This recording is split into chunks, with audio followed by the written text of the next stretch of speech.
Assalamualaikum warahmatullahi wabarakatuh. Nama diberi Muhammad Manudin dan Muhammad Airudin. Saya akan bercerita mengenai seorang tokoh pejuang tanah air, iaitu Haji Abdul Rahman Limbong, pejuang tani. Jom ikuti saya menelusuri sejarah beliau ke negeri Terengganu Darul Iman. Golongan petani di Hulu Terengganu dengan semangat yang berkobar-kobar telah bangkit menentang campur tangan British di Terengganu dalam satu perjuangan yang dipanggil Kebangkitan Tani. Kebangkitan Tani iaitu membela dan mempertahankan nasib petani-petani yang ditindas oleh penjajah British. Mereka telah dipimpin oleh seorang ulama, iaitu Tuan Guru Haji Abdul Rahman Limbong. Siapakah Tuan Guru Haji Abdul Rahman Limbong? Ya, nama sebenar beliau ialah Haji Abdul Rahman bin Haji Abdul Hamid, merupakan anak jati Terengganu dan dilahirkan pada tahun 1868. Beliau mendapat pendidikan asas ilmu Islam sejak kecil di Mekah, selalu mengikut bapa saudaranya ke Mekah. Oh ya, gelaran Limbong digunakan kerana beliau bertugas sebagai seorang guru agama di kampung Limbong. Beliau suka mengembara untuk mengembangkan syiar Islam. Apabila pulang ke tanah air, beliau telah berguru dengan ulama bernama Haji Yaakob, belajar ilmu nahwu, soruf dan fiqh. Beliau meluaskan ilmu belajar di sekolah pondok. Pada mulanya hanya menjadi khadam kepada ulama Tok Kupalo dengan membuat kerja seperti mengutip kayu api dan membersihkan rumah. Akhirnya beliau dapat berguru dengan Tok Kupalo. Tok Kupalo dapat membentuk peribadi Haji Abdul Rahman Limbong menjadi seorang sufi dan pejuang jihad. Seterusnya, faktor penentangan Haji Abdul Rahman Limbong terhadap penjajahan British. Antaranya PAS yang membebankan. British telah mengadakan peraturan tanah baru 1921. Petani yang hendak membuka tanah dan bercucuk tanah mesti ada permit atau PAS syarat membuka tanah.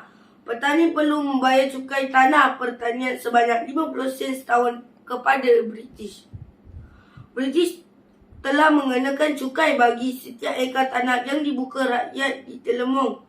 Hal ini menimbulkan kemarahan kepada penduduk tempatan. Mereka rasa terbeban dan ditindas oleh British. Seorang petani berkata, "Tanah Amba tu, tok nenek Amba tinggal pusaka ke Amba. Ikut suka Amba lah nak buat benda. Orang putih khabar, kalau kita tak bayar cukai, tak boleh menanam." Tak habis-habis ia rakan-rakan sikap rakus, tamak penjajah British mengambil hak penduduk tempatan di Terengganu dengan cara paksaan bersikap zalim. Seterusnya, peristiwa penentangan Haji Abdul Rahman Limbong. Bermula kebangkitan pada tahun 1922, seramai 43 orang petani di Kuala Telemong ditangkap oleh British kerana tidak ada PAS kebenaran bagi mengusahakan tanah pertanian. Mereka telah didakwa di mahkamah kerana didapati bersalah. Haji Abdul Rahman Limbong bertindak sebagai peguam di mahkamah. Beliau membela semua petani yang ditangkap. Beliau dengan berani, penuh keyakinan berujar bahawa tanah itu milik Allah dan bukannya hak negeri. Para petani tidak bersalah kerana mereka telah mewarisi tanah pusaka nenek moyang semenjak Sultan Zainal Abidin mengasaskan negeri ini. Kepintaran beliau dalam berujar pembelaan menyebabkan pihak mahkamah terpaksa membebaskan semua petani daripada tindakan yang dikenakan. Pada tahun 1925, para petani dengan segera bercucuk tanam dan membersihkan tanah Nek Maimunah bila tahu British akan beri tanah kepada saudagar Cina. Seterusnya, kebangkitan tani pada tahun 1928. Penentangan rakyat kepada British sampai ke muncaknya kerana British mengancam hendak menangkap petani yang enggan membayar cukai seramai 1,000 orang. Seorang petani 1,000 orang petani berhimpun di Hulu Terengganu mara ke Kuala Berang mengisytiharkan perang terhadap British dengan menduduki balai polis, bangunan kerajaan serta mengibarkan bendera merah sebagai simbol perjuangan umat Islam. British rasa terancam. Pertempuran sengit berlaku di Padang Kacong di antara kumpulan petani dengan pasukan polis yang lengkap bersenjata. 11 orang petani telah terkorban. Petani selebihnya ditangkap dan dijatuhkan hukuman penjara.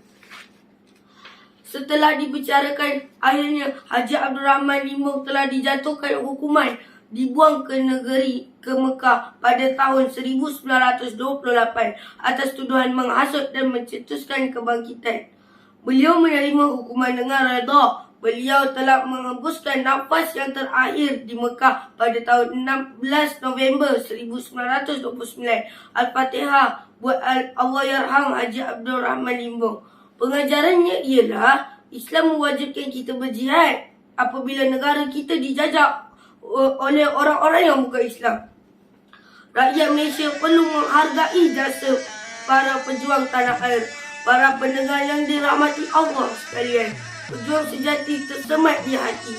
Pelajar seriti kelihatan ceria, pergi ke sekolah rasa gembira. Jikalau mengaku taat setia, bersamalah kita mempertahankan negara. Sekian, terima kasih dan Assalamualaikum warahmatullahi wabarakatuh.